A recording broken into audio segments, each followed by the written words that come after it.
LJ took his dream and made it a reality. Coming in as a young person, changing the rules, things don't need to be this way. You don't see people that look like him in esports and gaming, in leadership positions, in ownership positions.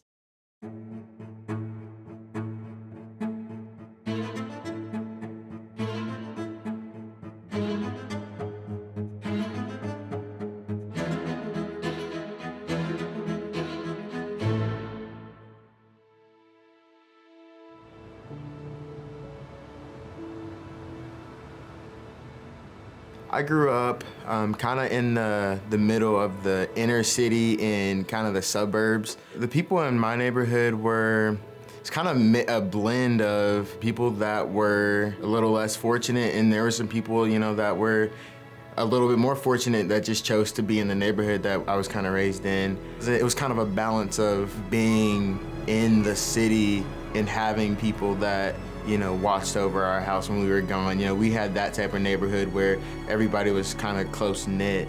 As a kid, LJ was a little bit rambunctious, not a lot, and very set in his ways. I mean, he picked out his own clothes at 4, and so I knew right away that he was going to be headstrong and determined. Growing up, my passion for football was very strong. My dad put me on a flag football team when I was about 4 years old. It just kind of took off from there, and I loved it. He started off as an offense, as a running back. He was like this really fast, lanky kid, and so we always thought that he would be like a running back, and he was super duper fast. No one could catch me. The coach would get me in the huddle and just be like, LJ, we're giving it to you. And I'd go score it, and he loved it. They loved it. I loved being able to beat my friends. I loved hitting people. I loved running from people. I loved the adrenaline rush that I got playing the game. I also loved looking into the stands and seeing my family, my mom, all in their gear. I loved it. It was never something that I didn't enjoy. I know a lot of families and a lot of people feel forced to do what they do. I never felt forced to do what I did. I felt like if I did it, I was forced to succeed. There was a lot of pressure to go pro and to play D1 college football, you know, and that's just kind of the stigma, the dynamic of a lot of minority communities, you know, specifically with the Black community. It's either athletics or bust. There was no, oh, I want to be a lawyer one day. Like, there was no, I want to be a pilot. There was no, I want to do real estate. I didn't know about any of this stuff. I just thought that, you know, I'm gonna play football and I'm gonna try to go pro. And that's just, it's the dynamic for a lot of kids. A lot of kids feel that way, especially a lot of minority kids, because at least for me personally, I wasn't taught about these other careers, or these other careers were made to seem out of reach for somebody like me, you know, being a young Black kid. It wasn't anything besides football or basketball. I thought that I had to make it to the NFL. If I didn't make it to the NFL, I was gonna end up on the streets or getting into stuff that I didn't wanna get into. My home life growing up was very hectic. Oh, home life was probably hard for him. It was probably harder than I even realized, because he was the baby. And I just took it for granted that he was okay. And it probably was a lot of times that he wasn't okay. Being the only boy in the house with 3 sisters, a niece when I was 8, my mom, grandma. It was very hectic, a lot of things going on all the time. There was something going on every day, whether it was something for my sisters or a football game for me, or drama going on, or just conversations I didn't want to be around. I kind of had to step up and do a lot of things that I didn't really think I would have to do at such a young age. I worked 2 jobs sometimes to take care of my kids. So yeah, it was times that it was very hard. Just the chaotic environment that I was raised in played a role into that. Ever since I was born, her and my dad divorced, so all I've known is really just what it's like to have a mom in the house.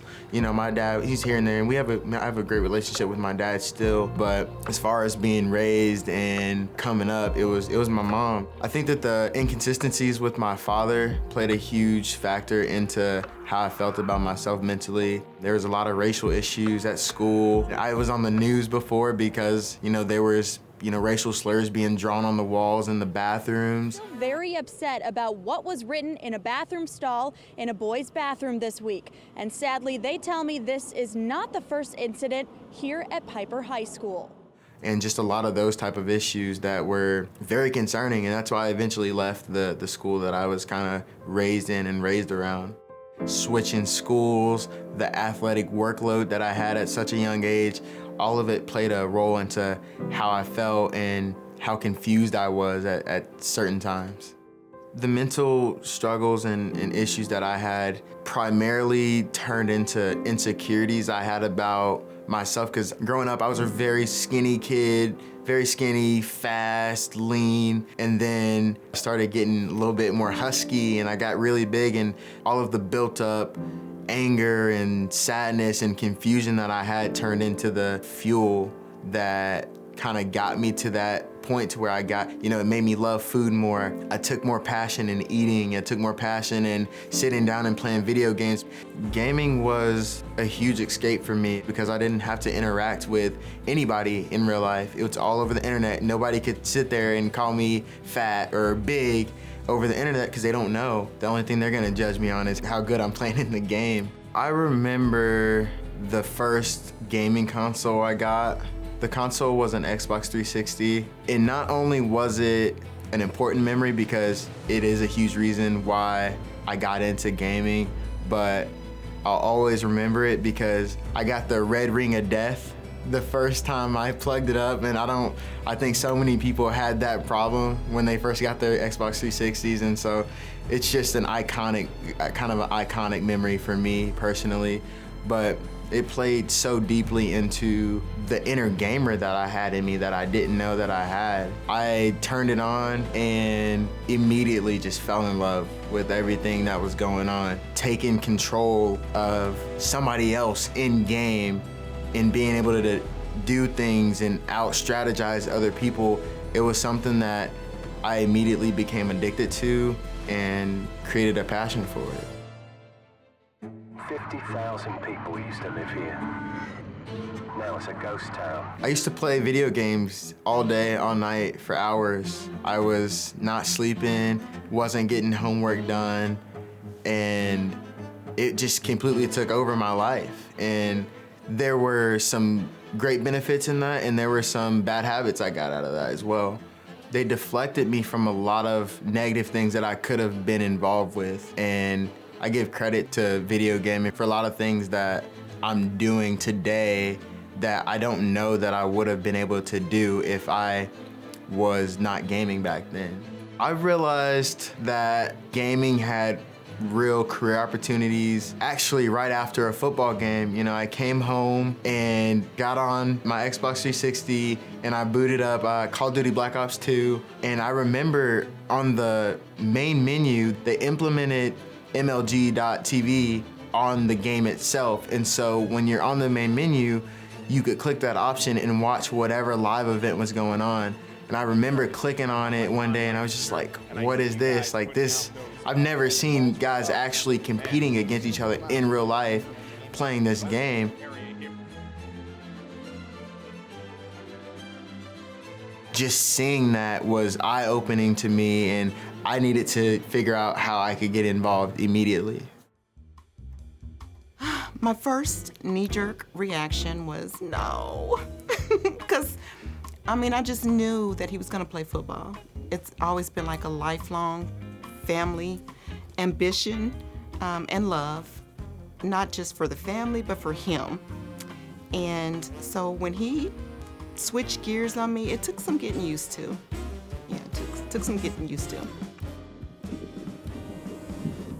Shortly after the football season in my senior year of high school, I got the opportunity to coach a Call of Duty team that was debuting at CWO Fort Worth that year. The opportunity was very surreal for me because I had never coached a team. I wasn't a proven manager. I wasn't a proven coach at the time, so it was very exciting, very surreal. At that LAN, I met a guy named Hugh. He was the CEO of a company called Grind Time Gaming, and he was also a professional basketball player overseas. Hugh was a 6'8", 6'9" black guy, and I think that we hit it off immediately because, he's like, hey, you look like me. I'm like, you look like me. And so it was just something that we didn't see in esports too much. And it made a lot of sense for us to team up together and create more diversity in esports and create a platform for more people that look like him and I. After meeting Hugh, he immediately reached out shortly after we all got home from the event, and he took me under his wing. He saw a lot of value in the recruitment, and he saw the work ethic that I had. He wanted me to be a part of what he was building, and I wanted to be a part of it as well.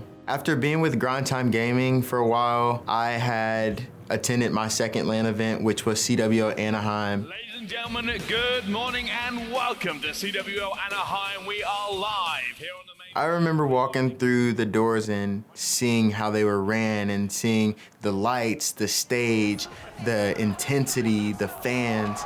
I felt like I was meant to be there. Being in that environment, it gave me the same feeling that I had in the locker room with my football teammates. Me and Hugh had several conversations about what the next event might look like as far as what teams we're gonna go after and how things were looking on the recruitment side. Hugh gave me the responsibility of bringing in our next Call of Duty roster, and that started with a search in the European region. And there was a team that stood out to me that was very underrated, but they had the talent to be the best. And we ended up going out and talking with this team. We were very close to signing them.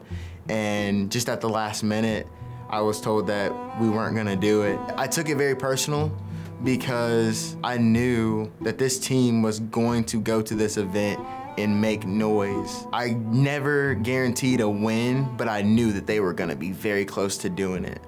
And this team, I kid you not, they went and competed at this event and they won the whole entire event. The decision to not sign the team and seeing them go win the whole entire event took a toll on me in many different ways. I felt like I was being ignored. I felt like I wasn't trusted. I felt like my judgment was kind of insulted.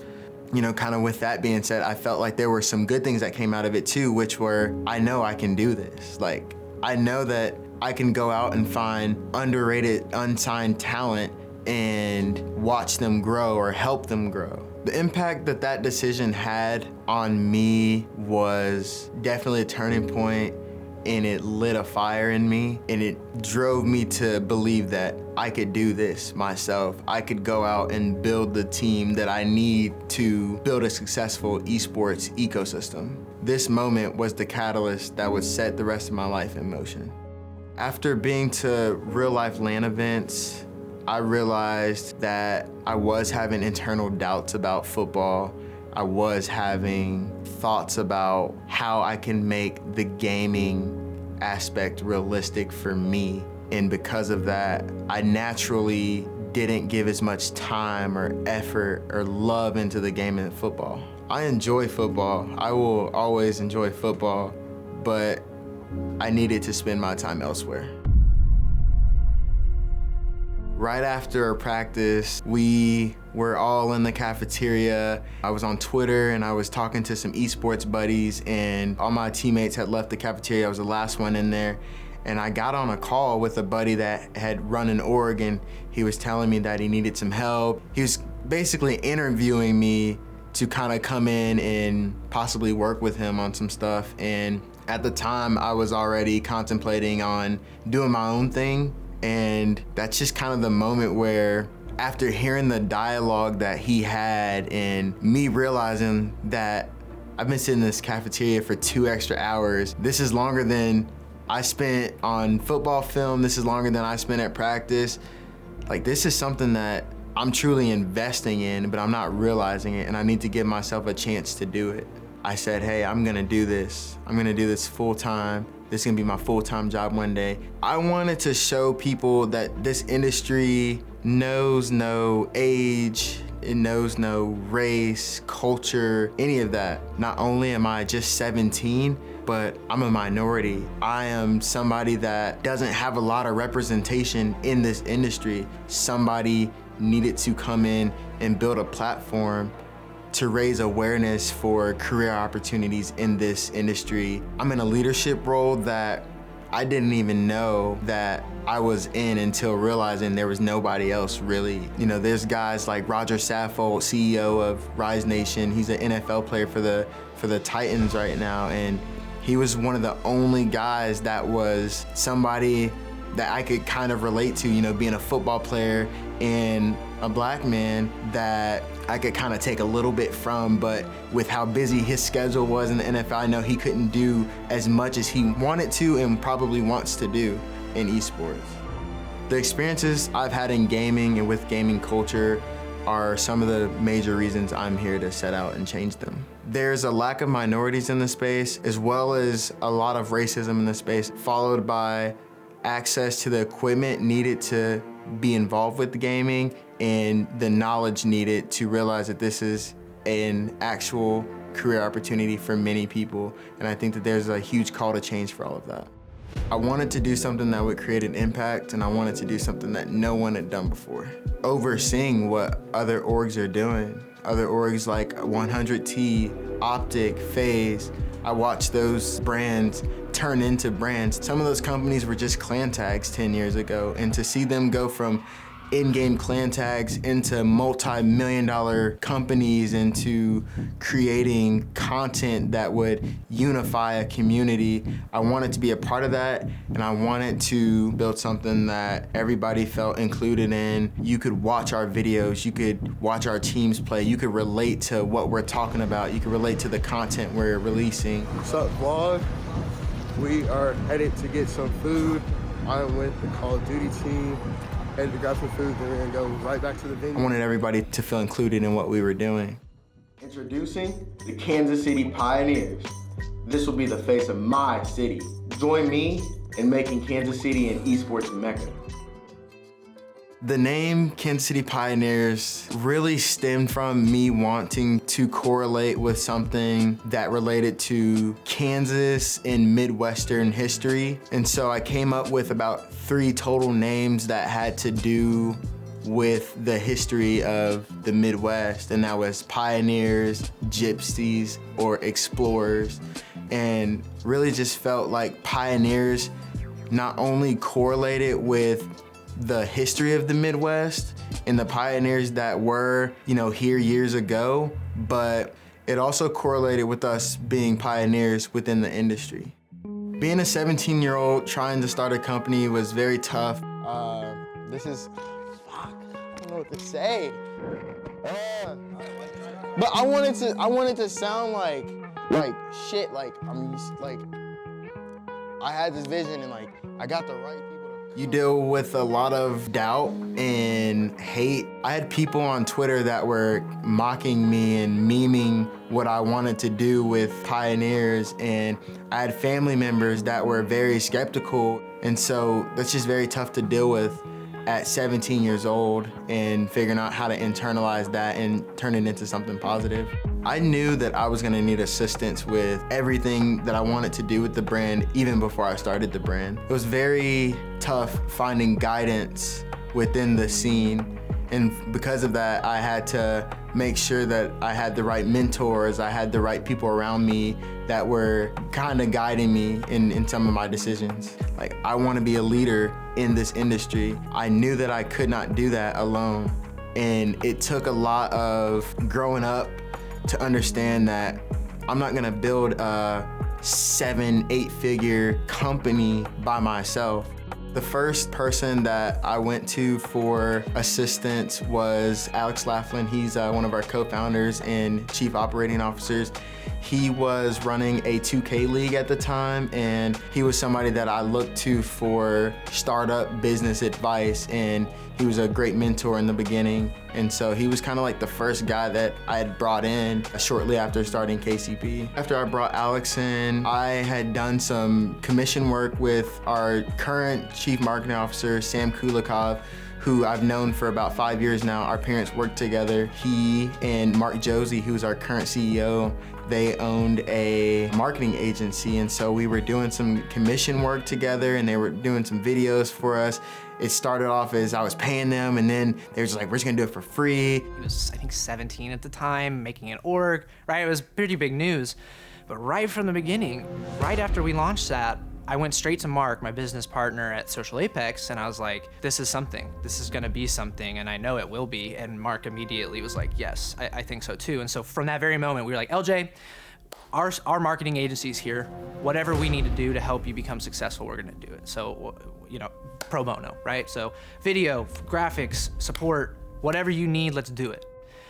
We did that for about a month. And after about a month, we realized very quickly, we were like, he doesn't just need marketing and content and stuff like that. He needs other business partners and people that are gonna help create some of the foundations, the business plan, the finances, this pitch decks, the marketing strategy, the campaign development, the community partnerships, all of those things. And so Mark and I were like, screw it, let's take this a whole step further, come in, create this leadership group. And that's really where it all started. Me and Mark were like, we have an asset, we're building inside of new industries with new brands. Here's this young person in Kansas City who has this amazing idea that no one else is pushing, and he just needs someone to believe in him with some extra different resources to make it happen. And so from that moment on, we were like, we know he has the passion to get us to where we need to go. And so we're just gonna, we're gonna make sure we give him what he needs, the resources he needs, and empower him to be the best leader he can possibly be. Shortly after building the leadership team, it was time for them to learn and understand a lot about esports because they didn't have esports background, and it was time for me to learn a lot about marketing and the business side of the company because I didn't have any background there. And so it was a huge timeline of just teamwork and learning about each other and learning about the business. A lot of people don't understand that with a startup, you're learning the business while growing the business. We built the leadership team, and yeah, it took a while for us to all get on the same page and understand everything thoroughly, but once we did, it was go time. The growth of esports took the internet by storm. Now one local team is making some waves in the esports community of Kansas City. The KC Pioneers are a new esports team making big waves in the Big Ten. The first esports talent that we signed was 2017 Madden champion Beast Mode Mac. He resides here in Kansas City, Missouri. I knew him formerly from him winning some championships, and I was in the Madden community for a while, and it just made a lot of sense to work together since he was already here and we can create content, and he was excited and we were too.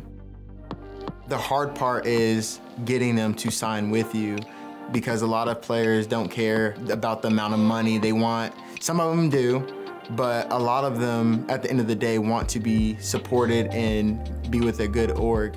And so I had to pitch our culture and the culture we're trying to build. It's a big vision sell. It's literally us going to people selling a vision, especially at that time because there was nothing tangible that we could offer. COVID had just started, there were no LAN events. We had nothing tangible other than, hey, this is our vision.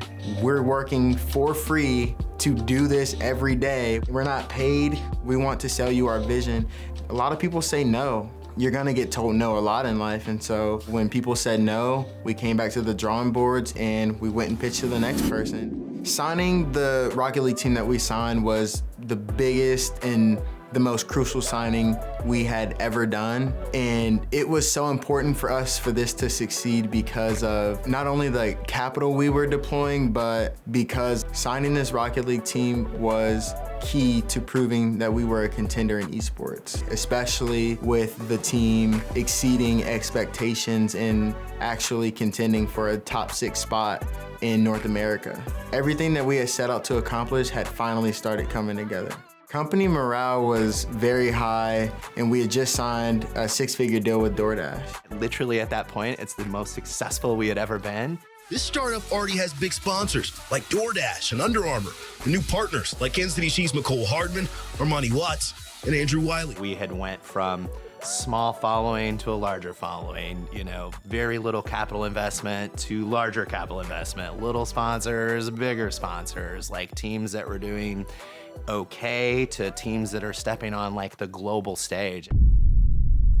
Everything was going the way we had envisioned it. And one day I had gotten a call from my sister, and she was crying and just all over the place, and I couldn't make out what she was saying, and she was just saying like, Mom can't walk.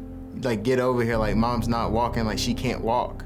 And she was just crying, and so I got over to my mom's, and she just couldn't walk. Like, it was like the scariest thing ever, and I'd never seen my mom sick before. I've rarely seen my mom cry or show emotions. I've never seen anything like it before, so it was just very scary for me to see. My sister, she pulled me aside and told me that the last couple of years she's shown like small little symptoms, and so my sister went through her file and saw that she was diagnosed with MS about 20 years ago actually, and we just never knew about it, and she's never told us about it.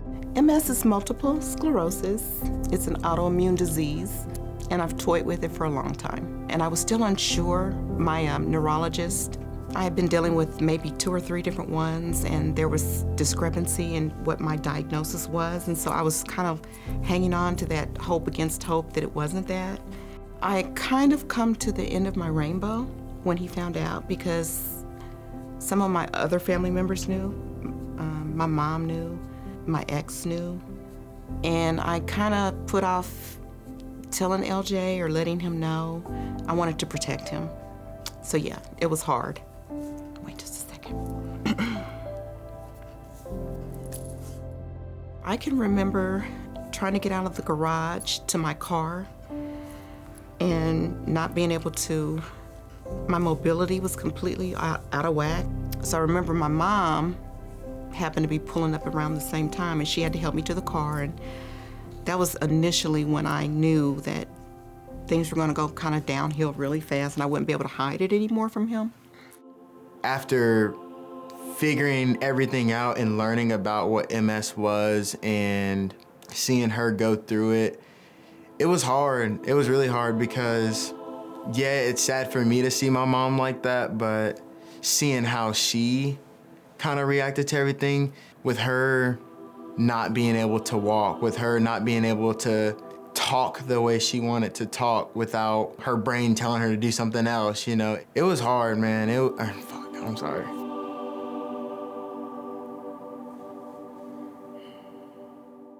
My mom's kind of like the patriarch of the family, and just to see her down like that, everybody's emotions were running high. But the day of the gender reveal, my mom, she had like, the day before, some girl came over and did her hair. She chopped off all of her hair. Although she was sick, her condition didn't cause physical symptoms, but her cutting her hair and just not being able to move and just acting sickly was just, it was heartbreaking and just scary. Just so much fear. And that was her day where she just, the strong woman, the strength, just was pushed to the side for a while. And that was the day I saw my mom like really be super emotional, and I don't even have a word for it, just very emotional, very scared. And although I'm scared, I know she was scared, and so it was just, I wanted to do whatever I could to be better to help her and help my family. I felt like that put a lot of pressure on me, because I felt like I need to be there for my mom a lot more, because she can't do a lot of the things that she used to be able to do. It was hard in every way to balance what I had going on with my mom, my pregnant girlfriend, the company, and then just making sure I'm okay and taking care of myself. I need to figure out how I can help not only my mom, but my whole family. The decision to step back from esports was something that I really had to consider, and it definitely sucked to have come that far with KCP and have something as detrimental as what happened to my mom happen. Felt like at the time that a hiatus from esports was definitely needed for me to focus on my family and make sure everything at home was taken care of before I looked anywhere else. You can't build things that are great by holding people hostage when they need to go do other things and take, right? Like, so when LJ was like, hey, I have some things I need to take care of, it's like, yes, go do that.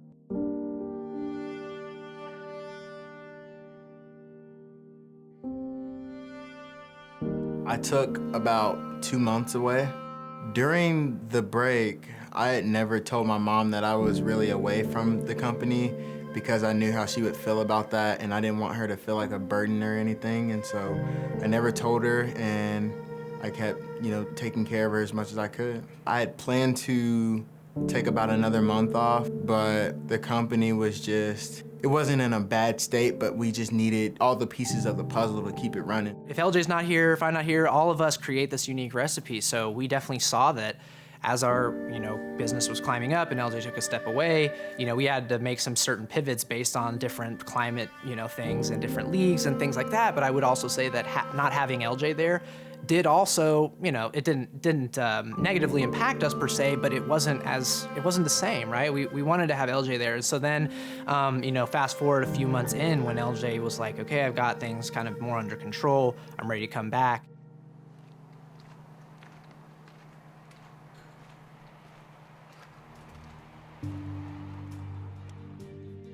People in the org tweeting about it, like, LJ's back, like we're super excited about it.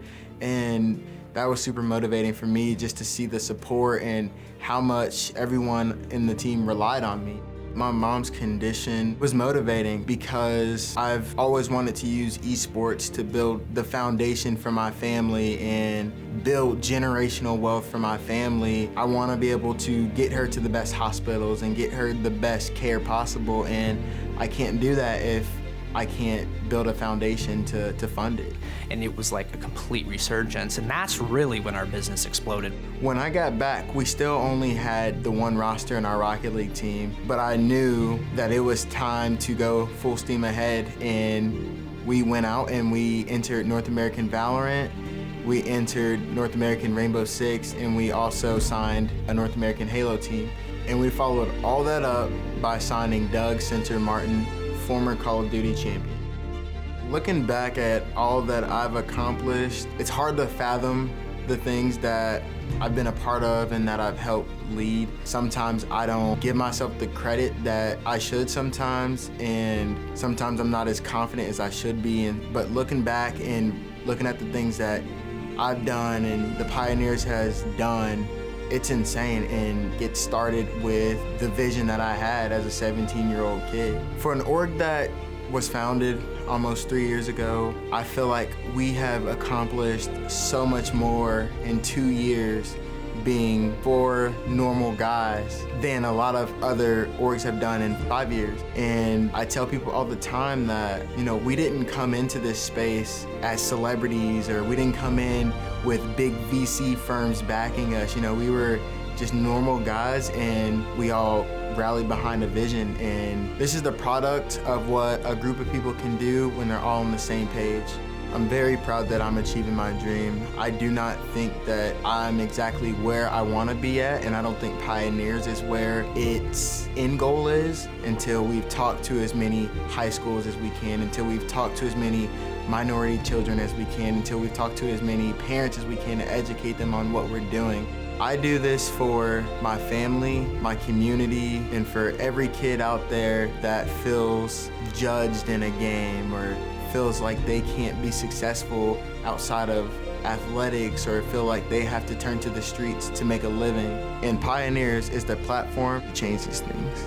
People have said, you guys are the reason I'm into esports, and you guys are the reason that I can stay at home and watch what you guys are doing. I can get a laugh, I can have a good time watching you guys. And I think that community is very important. I live in Kansas City.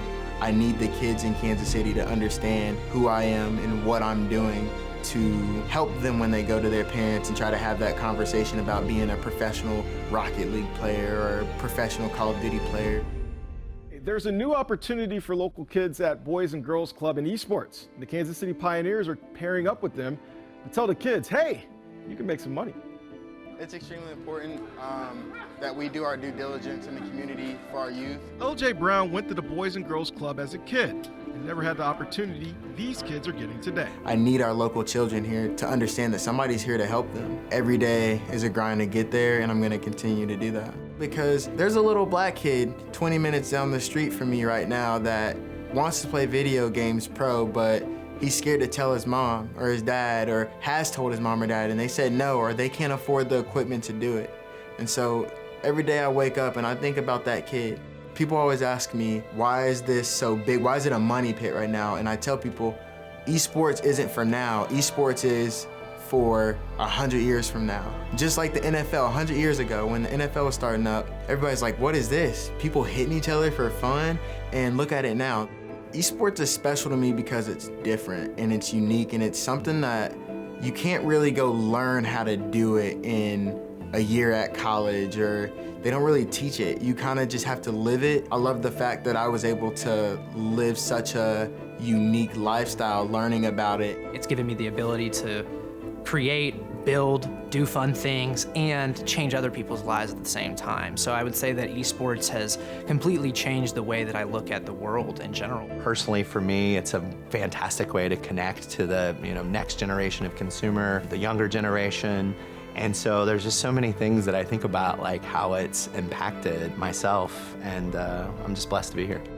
I never thought that I could be something other than what society had predetermined for me. I wanted to forge my own path, be a visionary, and be a leader. Every day, I strive to change the path that was predetermined for me and anyone that comes after. I'm changing the narrative, and I am a pioneer.